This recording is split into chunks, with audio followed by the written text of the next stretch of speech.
오늘 주 예수 그리스도의 은혜가 하나님의 말씀 중에 또 여러분과 함께 하시기를 예수 이름으로 축복합니다. 아멘. 동맹이라는 글자를 보면 서로의 국가의 이익을 위해 특별히 전쟁 시에 국가 간에 체결한 약속으로서 공동의 적을 정하거나 공동의 이익을 얻는 이런 약속을 가진 국가들을 이제 동맹국가 또 동맹을 맺는다라고 표현하고 있습니다. 사실 우리나라는 불쌍하게도 동맹국이 딱 한 나라밖에 없습니다. 우방은 많은데요. 우리가 동맹국 이름이 많은 것 같죠? 근데 아닙니다. 미국밖에 없습니다. 참 안타깝죠? 왜냐하면 우리나라는 이익이 되는 나라가 아닙니다. 동맹이 되려면 어느 정도 국가 간에 이익이 오고 가야 되는데 우리는 퍼다 주는 국가예요. 다행히도 공산국가와 함께 미국의 적이 우리 요충지, 우리나라가 참 이게 반도에 딱 걸쳐서 일본과 함께 대치되는 상태에 있기 때문에 그래서 우리에게 도움을 주는 것이지 실제상으로는 지리학적으로 우리가 약간 도움이 될 뿐이지 경제나 자원이나 어떤 것도 사실 미국에 도움이 될 만한 게 없어요. 그럼에도 불구하고 참 하나님의 은혜인 것 같죠. 그래서 역사적으로 사실상 동맹이 된 것 뿐인데 이처럼 동맹이 되려면 뭔가 서로가 이익이 돼야 되잖아요. 근데 오늘 성경에 보면 아무런 이익이 없는 이 아브라함의 국가와 함께 동맹하는 나라가 나옵니다. 그게 바로 그랄 땅에 살고 있는 블레셋 왕, 바로 아비멜렉입니다. 어떻게 아무 이익이 없는, 그래도 우리나라는 조금이라도 이익이 돼요. 미국에 조금 이익이 되는데 그 당시에 아브라함은 아무런 이익이 없습니다. 전혀 이익이 되는 나라가 아니에요. 여러분이 잘 알다시피 이 그날 지역의 블레셋 사람, 사실상 좀 기원과 역사가 오류가 좀 있긴 있지만 그래도 성경의 기록에 따라 살펴본다면 블레셋 사람들은 바다의 사람들이라고 불렸습니다. 즉 이 말은 뭐냐면 해상 무역에 뛰어난 사람이에요. 그리고 고대 우리 역사를 보았지만 우리나라 역사나 세계 역사 속에서 거의 500년 이상 문명이 발달한 그 종족이 누구냐면 국가가 어디냐면 블레셋입니다. 블레셋은 일찍부터 철기 문화를 받아들여서 남들은 다 돌로 이렇게 나무를 베고 할 때 그들은 철칼로 톱으로 썰며 했던 그런 엄청난 능력을 가진 자들입니다. 그렇기 때문에 이번 전쟁에서 가장 중요한 게 뭡니까? 고대 때는 사람 수입니까? 중요합니다. 그러나 무기가 중요해요. 그 무기 한 방으로 딱 끝내는 거죠. 우리는 막 새총으로 싸울 때, 막대기로 싸울 때, 거기는 뭐 철이 달려있는 활이 날아오고, 이러면 철공이 날아오고 해보세요. 거기에 기름을 붙여서 날아오면 돌보다 더 무서운 게 철공입니다. 그래서 다 무너지는 거예요. 그만큼 강력한 군사력과 힘을 가지고 있는 이 아비멜렉 왕이 어떻게 오늘 이스라엘 정말 초라한 나그네 부족 국가인 아브라함과 동맹하기 위해서 왔을까요? 참 이해가 안 되는 부분입니다. 또한 블레셋 사람들이 얼마나 교만했으면 25절 말씀 보면 나타납니다. 아비멜렉의 종들이 아브라함의 우물을 빼앗은 일에 관하여 라고 되어 있습니다. 즉 아브라함이 가나안 땅에 하나님께서 인도하시는 대로 하나님의 언약과 약속을 따라서 블레셋 지역, 즉 가나안 지역에 살았는데 그쪽에서 이제 우물을 팔면 보통 우물이 40m 팝니다. 여러분 40m 우물 쉬워 보이지만 계단으로 계속 내려가요. 쭉 내려가서 밑에 우물이 조금 있는데 그 우물을 길어서 다시 올라옵니다. 그 우물을 발견하기도 힘들지만 파기도 힘듭니다. 그래서 고생해서 몇 개월을 뭐 운이 좋으면 빨리 팔 수 있겠지만 몇 개월을 팝니다. 때로는 1년 이상 걸릴 때가 있어요. 그렇게 해서 우물을 파서 딱 만들어 놓았더니 누가 옵니까? 아비멜렉의 종들이 온 거죠. 그 블레셋 국가가 온 거예요. 야, 내가 찜한 땅이야. 나가. 이렇게 되는 거죠. 아무 소리를 못 하는 거예요. 몽둥이로 싸우겠습니까? 싸울 수가 없죠. 그러니 어쩔 수 없이 물러가야 되지만 물러가게 되면 어떻게 됩니까? 우물을 중심으로 해서 뭘 만들죠? 부락을 만들고 가축을 양육할 수 있는 많은 기업을 만듭니다. 즉 우물을 빼앗긴다는 것은 그 기업을 다 빼앗기는 거예요. 이렇게 고통당했다는 거예요. 이방 땅에서 살면서 하나님께서 주신 땅이라고 믿고 왔는데 블레셋이 공격해 와서 아비멜렉의 종들이 와서 다 빼앗아가는 거예요. 이러니 하나님을 믿고 온 땅이 원망스럽죠. 이제 겨우 아브라함은 이삭을 낳아서 이제 뭔가 좀 해보려는 그런 마음이 있었고, 또 이스마엘도 쫓겨났기 때문에 이제 권력을 쌓아서 국가를 만들어서 뭔가 해보려고 하는데, 조금 기업을 모아놓으면 싹 긁고 가고, 조금 돈을 모아놓으면 싹 긁고 가고, 차지할 땅이 없는 거예요. 제가 지난주에도 말했지만 이스라엘 광야 만만치 않습니다. 5, 60도가 넘는 그 뜨거운 그 광야에서 우물이 없이 양을 이끌고 가축을 이끌고 또 우물을 찾기 위해서 이리 가고 저리 가고 바위에 숨어 있다가 여러분 다 잃어버리죠. 다 죽어버리죠. 이렇게 고통스러운 아픔을 지내고 있었다는 겁니다. 이런 시기에 아비멜렉과 군대장관 비굴이 오늘 1절 말씀 보면 아브라함을 찾아왔다. 이건 말이 안 되죠. 또 우물을 많이 가진 쪽은 누굽니까? 아비멜렉입니다. 우물 하나를 두고 맹세한다? 있을 수가 없는 일입니다. 또한 당신은 동맹을 한다. 이것은 신과 신의 결합입니다. 그렇기 때문에 초라하고 이름 없는 여호와, 듣지도 못했던 그 여호와를 자신들이 그 신과 동급으로 동맹을 맺게 한다? 이건 있을 수가 없죠. 이방인들이 신에 대해서 얼마나 소중히 여기는데요. 자기들이 믿고 섬기는 바알신과 아세라신 옆에 만약에 여러분 다른 신을 놓아보십시오. 가만두겠습니까? 절대 용납하지 않죠. 어떻게 보면 오늘날 누군가가 예수님의 그 십자가를 들고 가서 절간에 가서 부처상 옆에 딱 세우는 거 똑같아요. 그러면 스님들이 와 너무 좋다 이렇게 하겠습니까? 여러분 그 십자가로 진짜 매 맞아 죽을지도 모릅니다. 그만큼 종교가 서로가 오늘날은 종교들이 막 연합하기 위해서 애쓰지만 이 당시에는 나의 신이 이기느냐 너의 신이 이기느냐 이런 신들의 전쟁 중에 있었기 때문에 동맹이라는 것이 함부로 하는 게 아니었습니다.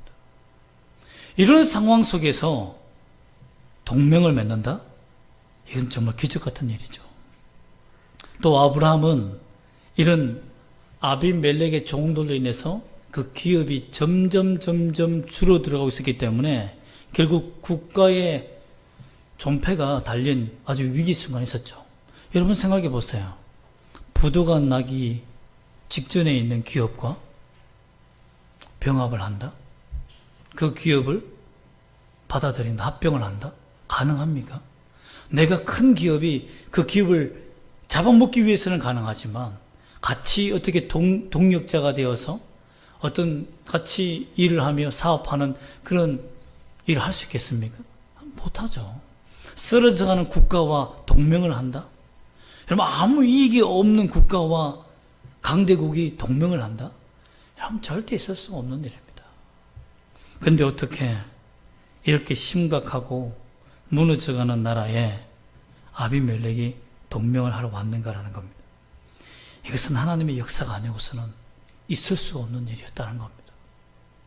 아브라함이 하나님의 말씀을 쫓아 가나안 땅에 와서 아내를 빼앗길 뻔했고 또 이렇게 재산도 빼앗길 뻔했지만 오히려 아내를 빼앗길 뻔한 그 일 때문에 아비멜렉에게 하나님께서 역사하신 일로 말미암아 이런 동맹의 일이 생겼다라는 겁니다. 아비멜렉이 누굴 만납니까? 우리가 20장에 보았지만 하나님을 만나요. 하나님을 만납니다. 바알신과 아세라신은 만날 수가 없습니다. 그들은 만나주는 것이 아니라 어떻게 만나는 겁니까? 해를 달라고 하면 해를 줌으로 말미암아 해가 떴네 좋은 날씨야 이러면 신이 임했다라고 알고, 비를 달라고 하면 비가 오면 신이 우리에게 응답했네 이렇게 알지, 직접 꿈에 나타나서 아비멜렉아 너가 데리고 온 그 여인은 나의 종 아브라함의 아내다 사라다 라고 직접 꿈에 나타나서 너 풀어주지 않으면 죽는다 이렇게 협박하는 신을 만나본 적이 있겠습니까? 전혀 만나본 적이 없죠. 이렇게 과거에 한때에 아브라함이 거짓말을 해서 자기 아내가 너무 예뻐서, 말도 안 되죠. 너무 예뻐서 이렇게 자기 누이라고 속인 이 일 때문에 하나님을 만난 이방 왕이 누굽니까? 블레셋 왕 아비멜렉이라는 거예요. 이로 인해서 아비멜렉의 두려움이 찾아옵니다. 야, 이거 큰일 났다. 아브라함은 진짜 핵폭탄 같다. 즉 럭비공 같다.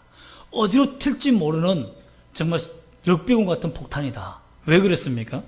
그의 마음의 심중을 담은 말이 나옵니다. 23절입니다. 한번 다시 읽어볼까요?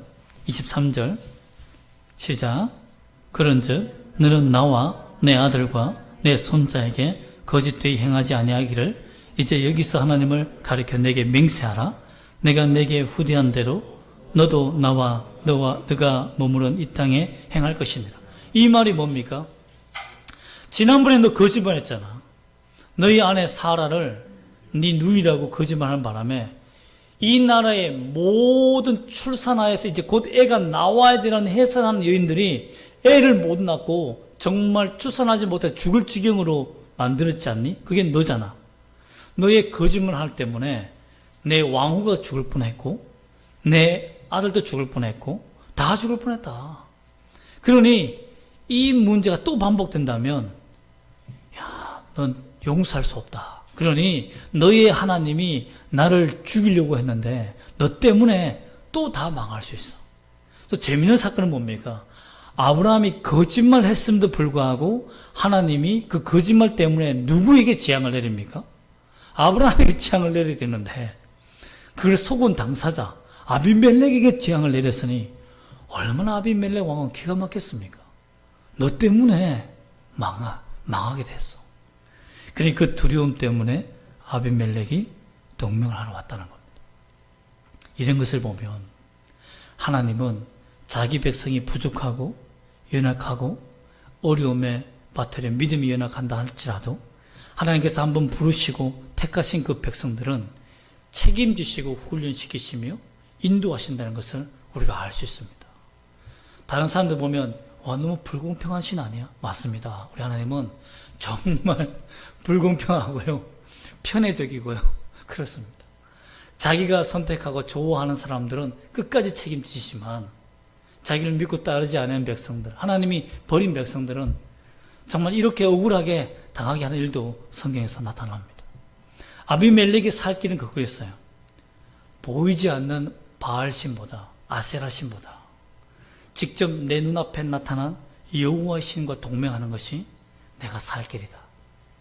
나는 물질이 많고 무기도 강하고 강한 나라지만 보이지 않는 무기를 가진 손도 대지 않고 사람들의 출산을 멈추게 하고 또한 사람을 죽일 수 있는 이 신이 얼마나 무서웠겠습니까? 그래서 하나님을 만남으로 말미암아 동맹하게 되었다는 것입니다. 여러분, 오늘날 우리 그리스도인들이 이 세상에서 살 때에 수많은 사람들이 왜 예수 믿는 사람을 두려워하는 줄 아십니까? 왜 우리가 타락하기를 원하는 줄 아세요? 함께 그들과 똑같이 생활하기를 원하는 줄 아십니까? 예수 믿는 사람들이 예수님 잘 믿잖아요? 한번 제대로 믿어버리잖아요? 그럼 나라가 바뀌어버립니다. 나라가 바뀌어버려요. 막 대부흥이 일어납니다. 시대가 바뀌어버려요. 이러니 사탄도 가만히 못 있죠. 일이 바빠지죠.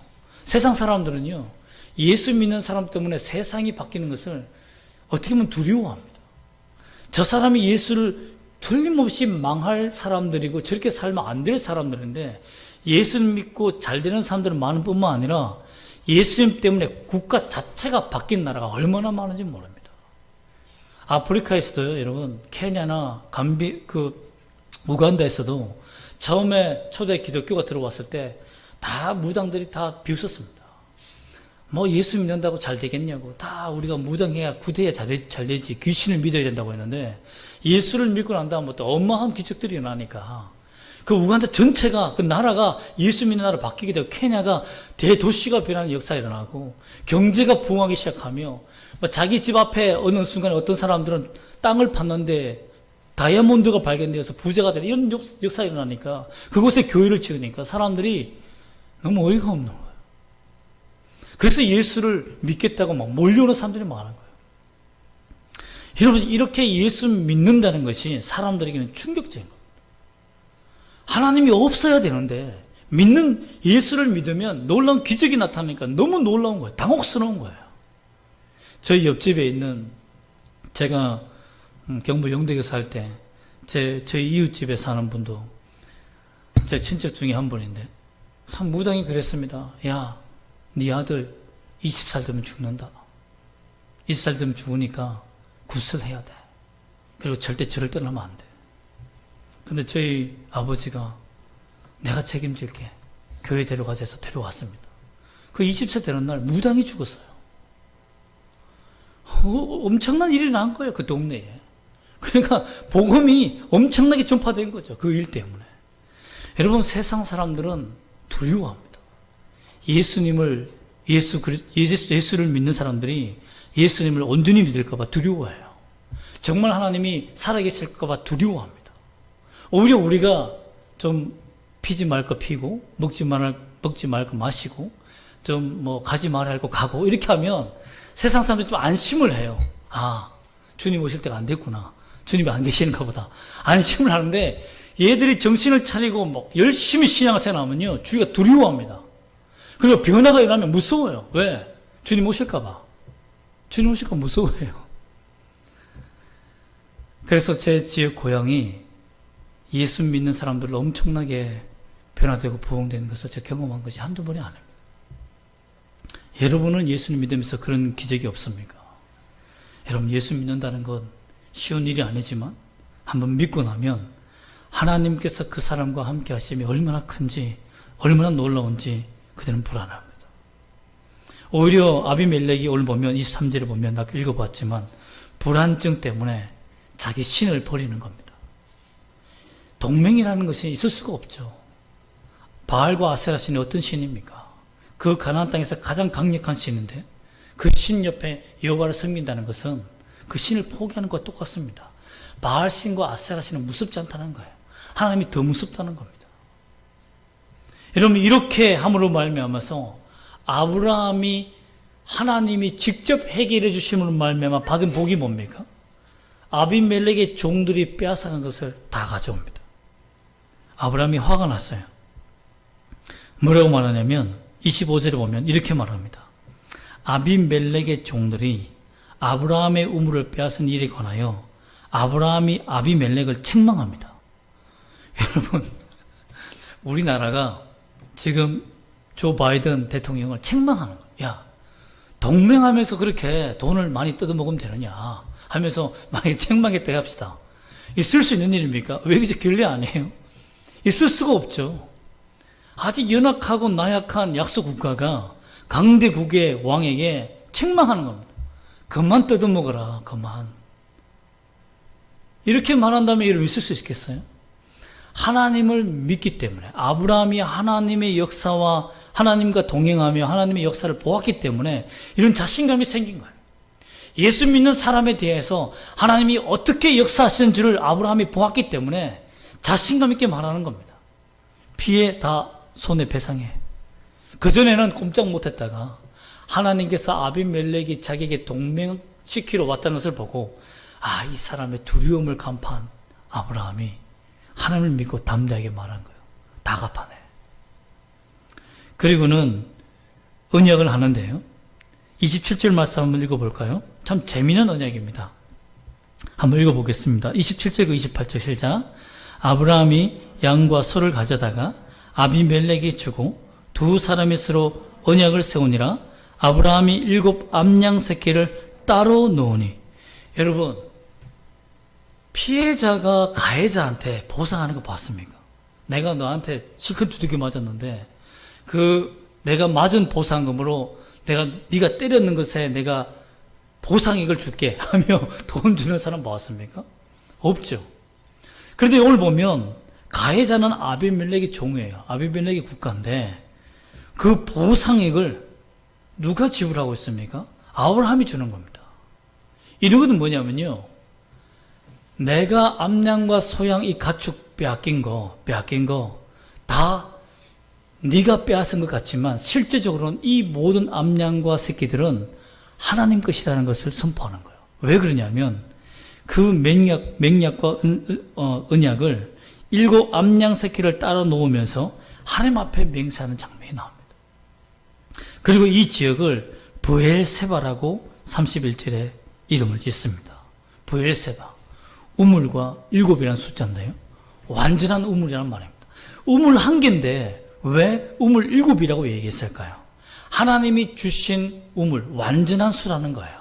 즉 주님의 은혜로 받은 이 우물 앞에서 내가 너에게 보상액을 주는 것은, 너가 빼앗아간 것은 내가 키웠던 소유가 아니라 하나님께서 주신 소유물이었다. 즉 그러므로 너가 어떤 범죄를 했는지를 알아라 하면서 오히려 때린 놈에게 미운 놈 떡 하나 더 준다고 우리 속담처럼 그렇게 준 거예요. 너가 빼앗아가고 훼손시킨 것이 얼마나 중대한 범죄인지를 알아하며 주는 거예요. 예를 들면 아이에게 밥을 먹지 않잖아요. 밥을 빼앗으면 좋은데 더 진수청산 차려주면서 다 먹으라는 거 똑같은 거죠. 이게 내가 엄마가 너한테 주는 식사야. 내가 얼마나 고생한지 봐 하면서 주는 거예요. 이렇게 준 거예요. 그리고 7 암양을 새끼를 따로 놓아서 하나님 앞에 언약하기를, 서로 맹세하기를, 그것을 브엘세바다, 침범하지 못하는 우물로 만든 겁니다. 즉 이 우물은 하나님의 땅이다. 하나님의 나라다. 이제 하나님의 것이다. 너가 손댈 수 없는 곳이다 라고 말한 거예요. 자기 땅인데, 아비멜렉은 이렇게 생각하는 거죠. 자기 나라 땅인데 자기 땅에 이방인이 들어와서 깃발을 꽂았는데 그곳이 하나님의 땅이라 선포하면서 이제는 네 땅이 아니라고 선포하는 거죠. 어떻게 이런 복을 받게 되었습니까? 하나님께서 그와 함께 하셨기 때문입니다. 하나님이 그에게 복을 주시고 인도하시며 그를 선택하고 부르셨기 때문에 가능한 거죠. 이렇게 해서 아브라함은요, 메시아가 탄생할 수 있는 나라, 땅을 점점 확정해가는 계기가 됩니다. 여러분 물론 이집트에서 빼앗기고 했던 적도 있지만 나중에 빼앗기지만 그 땅이 하나님이 주신 땅이라는 것을 깃발을 꽂고 그곳에서 자기 아내가 죽고 나중에 예수 그리스도 탄생하는 놀라운 은혜의 땅이 되도록 기반을 닦게 하셨다는 것입니다. 여러분 하나님이 함께 하시면 아무리 손해를 보고 어려움을 당해도 하나님이 그 일을 갚아주셨다는 것입니다. 이것을 보면 우리가 직장생활하고 사업을 하고 우리 인생을 계획하고 살아갈 때에 때로는 하나님 믿고 의지하고 살아갈 때 하나님이 주신 기업이 맞잖아요. 하나님이 주신 사람이 맞잖아요. 하나님이 주신 생명이 맞고 하나님이 주신 이곳이잖아요. 그런데 왜 이곳에서 내게 어려움을 주십니까? 라고 할 때가 있습니다. 그런데 하나님을 믿고 의지해 가면 하나님이 주신 은혜의 땅, 내가 받은 하나님의 은혜의 땅에서 하나님이 반드시 나타날 때가 있습니다. 주님을 의지하고 사는 사람에게 분명히 하나님이 역사하시는 거죠. 왜 아브라함이 하나님만 의지했다는 것을 알 수 있냐면 아브라함이 키운 병사들이 몇 명입니까? 300명이 넘어요. 그죠? 롯을 구할 때 전쟁 병사가 있잖아요. 그 이후에 전쟁 병사들을 모으지 않았겠습니까? 더 많은 병사를 모았겠죠. 그런데 왜 아비멜렉과 전쟁하지 않습니까? 5대 왕들과 싸워서 이긴 아브라함의 전적이 있잖아요. 그러면 북방의 왕들과 싸운 전적이 있습니다. 전쟁을 해본 경험이 있어요. 그런데 왜 아비멜렉과는 전쟁하지 않았을까요? 하나님이 전쟁하면 분명히 이길 수 있다는 그 믿음을 가지고 싸우면 이길 수 있었을 텐데 왜 전쟁하지 않았죠? 참은 겁니다. 하나님의 은혜가 아비멜렉 왕에게 있다는 것을 알고 참은 거예요. 하나님께서 아비멜렉의 꿈에 나타나셔서 자기를 건진 것에 대해서 감사하고 아비멜렉을 통해서 물질과 소유를 받았기 때문에 아비멜렉이 그 은혜를 알고 참은 겁니다. 결국 아비멜렉 왕에게 묻죠. 책망하니까 26절 말씀에 아비멜렉이 뭐라고 합니까? 한번 읽어볼까요? 아비멜렉이 이르되 누가 그리하였는지 내가 알지 못하노라. 너도 내게 알리지 아니하였고 나도 듣지 못하였더니 오늘에야 들었더라. 아브라함이 참은 겁니다.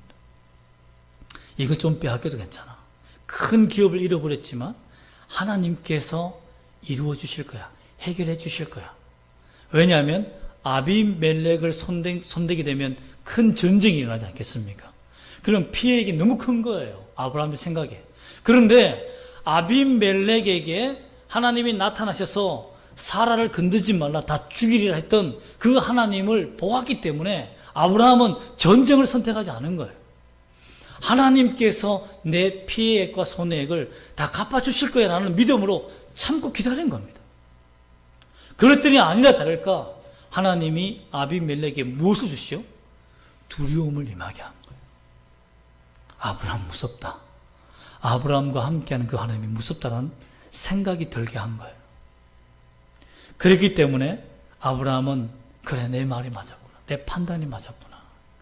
하나님께서 그 강대국을 내 앞에 무릎 꿇게 만들고 동맹할 수 있도록, 그들은 비굴한 동맹이죠. 비굴하게 내게 와서 동맹을 구걸하도록 만들게 하셨구나. 그리고 모든 손해액과 피해액을 다 갚을 수 있도록, 그 중요한 우물을 찾을 수 있도록 하나님 복을 주셨다는 것을 알게 됐다는 겁니다. 그러므로 여러분, 그리스도인들은 전쟁하면 안 됩니다. 쉽게 말하면 이웃과 싸우고 손해봤다고 악착같이 뜯어내려고 하고 해서는 안 됩니다. 우리가 예수 믿기 때문에 손해본 것이 있다면 하나님께 맡겼어요. 하나님께서 갚아주시기를 간절히 우세요. 하나님 앞에 무릎 꿇는 것이 가장 좋습니다. 정말 제가 예전에 다니던 영덕제일교회도 정말 가톨릭은 국가에 힘이 있으니까 도시개발로 밀지 못했는데 저희 교회는 밀고 나가는 거예요. 가톨릭은 정말 강하더라고요. 가톨릭은 밀고 나가야 되는데 땅굴을 파주더라고요. 그리고 다리를 놔주고 그 터널 밑으로 길이 나가게 한다는데 교회는 그냥 밀고 나가더라고요. 그래서 그 교회를 어쩔 수 없이 다른 지하에서 며칠 동안 교회를 지내다가 다른 곳에서 교회를 건설하려고 하니까 그 지역 주민들이 반대하는 거죠. 그냥 놀라운 일이 났습니다. 정말 너무 반대해서 우리 갈 곳이 없어서 하고 있을 때 10명이 반대하였는데요. 10명이 한 달 간격으로 순차적으로 하나님의 그 생명을 거둬가시는 겁니다. 나중에 두려워서 그 주민들이 억을 모아서 저쪽 땅에다가 교회를 지어라 라고 해서 지은 교회가 영덕제일교회입니다. 지금 현재 있는 곳입니다. 많은 사람들이 그때 전쟁하지 않았습니다. 법적으로 막 항소하지 않았어요. 모든 교인들이 기도하고 주님을 붙들고 의지했습니다. 여러분, 하나님의 교회는요, 하나님이 지킵니다. 세상 사람이 지켜주는 게 아니에요. 돈이 지켜주는 게 아닙니다. 제가 그런 장면을 보면서 등골이 오싹했습니다. 주의 교회는 함부로 건드는 게 아니구나. 세상 사람들이 교회를 쉽게 욕하고 막 댓글로 개 이러면 욕하지만 그것이 얼마나 큰 죄를 자기 머리에 쌓고 있는지 두려워해야 되는구나.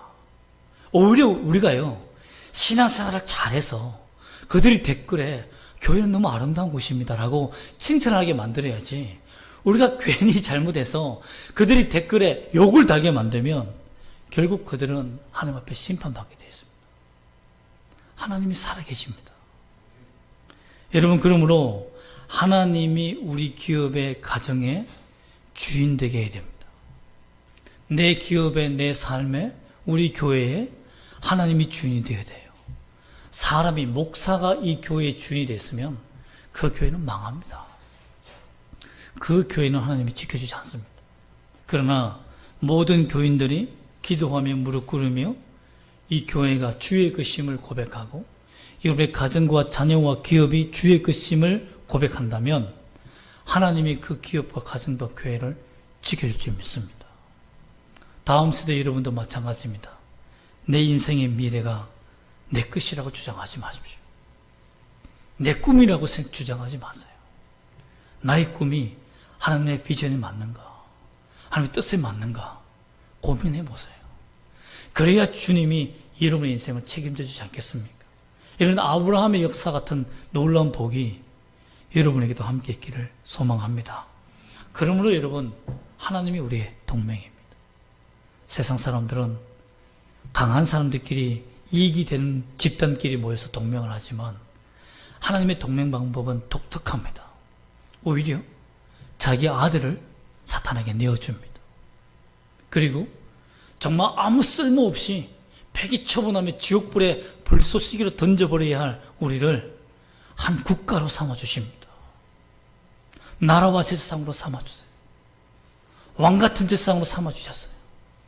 그래서 우리와 1대1로 주 예수 그리스도의 생명의 십자가로 부활하신 그 능력으로 국가와 국가 간에 동맹을 맺으신 겁니다. 그래서 우리가 예수님과 동일하게 하나님 보좌 우편에 앉는 형제가 되잖아요.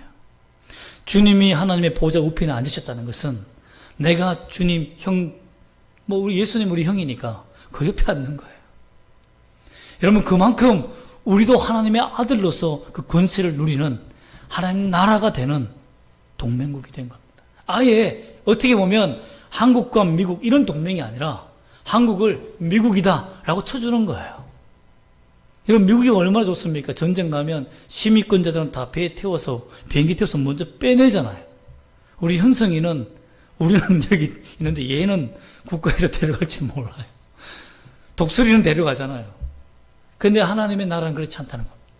하나님 나라는 죄인된 우리를 다 건져가시는 겁니다. 주님이 다시 오시는 그 날에 예수 믿는 모든 사람들을 죄악의 나라에서 다 불러 모으고 하나님의 그 나라로 데려가시는 거예요. 그것이 하나님의 섭리고 역사입니다. 세상은 동맹을 깨뜨리는 행위를 용서하지 않습니다. 그렇죠? 동맹을 깨뜨리는 행위는 용서하지 않습니다. 마찬가지입니다. 이 길은 하나님도 마찬가지예요. 우리가 사탄의 나라에서 구원받아 주님의 백성이 되고 나라가 되었는데 하나님과의 동맹을 깨뜨리는 행위가 뭡니까? 사탄과 간첩 행위를 하는 거예요. 몰래 죄를 짓는 거죠. 나의 모든 영적인 거룩한 능력들을 사탄에게 다 팔아넘기는 겁니다. 여러분, 이것을 용납하겠습니까? 하나님이 용납하지 않는 거예요. 내가 하나님을 믿는다 하면서, 내가 하나님과 동맹이 된 국가라고 하면서, 하나님의 제사장 나라라고 하면서 사탄과 몰래 밀약을 한다? 그렇게 나를 괴롭히고 죄악에 무너뜨리며 멸망시킨 그 사탄의 나라와 몰래 밀약을 맺고 몰래 정보를 오가며 나의 삶을 좀먹게 만든다? 여러분, 용서할 수 없는 일이죠. 그러나 그때에도 주님은 우리에게 말할 수 없는 탄식으로 우리 안에서 우시며 돌아오기를 원하시는 분이 누굽니까? 하나님이십니다. 그 보혈로 동맹국이 된 우리가 어떤 죄를 짓겠습니까? 우리는 그 죄를 끊고 하나님의 나라로서 거룩하게 세워져야 할 것입니다. 여러분, 세상의 모든 문제가 하나님의 문제요, 신앙의 문제라고 고백한 장군이 있습니다. 1945년 태평양 전쟁이 끝났을 때 있습니다. 이때 전쟁을 이끈 메가더 장군이 일본 땅에 발을 받습니다. 동경 시민들, 일본 사람들이 자기 나라를 멸망시킨 이 메가더 장군을 보고 뜨겁게 환영합니다. 말할 수가 없는, 있을 수가 없는 일인데 어떤 연설을 하냐면 온 세계가 당면하고 있는 문제는 경제 문제입니다. 경제 문제는 군대 문제입니다. 군대 문제는 정치 문제입니다. 정치 문제는 정치가의 양심 문제입니다. 양심 문제는 도덕 문제입니다. 도덕 문제는 종교 문제입니다. 종교 문제는 신학적 문제입니다. 참 하나님을 발견하지 못했기 때문에 여러분, 일본이 망했다는 거예요. 그렇게 연설한 겁니다. 너희가 참된 하나님을 발견하지 못해서 망했다고 메가더 장군이 복음을 선포한 거예요. 그 연설에 수많은 일본 사람들이 감동을 받고, 예수를 믿은지 안 믿은지 역사에 나타나지 않지만 감명을 받았다라고 유명한 일장 연설을 역사책에 기록하고 있습니다. 여러분, 우리의 문제는 하나님 문제입니다. 나의 모든 다른 사람들의 문제 아니에요. 코로나, 경제, 세상에, 전쟁, 여러분, 그런 사람의 문제가 아닙니다. 우리 인류의 문제는 다 하나님께 달려 있습니다. 그러므로 우리가 하나님 앞에 무릎 꿇고 나아가면 이 세상의 역사도 하나님이 바꾸시겠거든 우리 인생 문제도 주님이 고쳐주시지 않겠습니까? 아브라함처럼 하나님과 동맹하여 세상에 무릎 꿇고 나도 너희와 함께 동맹하고 싶다 라고 찾아오는 그리스도인 되기를 원합니다. 비굴하게, 비겁하게, 치사하게 하나님의 나라가 사탄과 밀약하는, 사탄과 죄를 거래하는 그런 일을 더 이상 하지 마시길 바랍니다. 지금 거룩한 나라로서 주님과 사시는 여러분 되시기를 주 예수 이름으로 축복합니다. 아멘. 기도하겠습니다.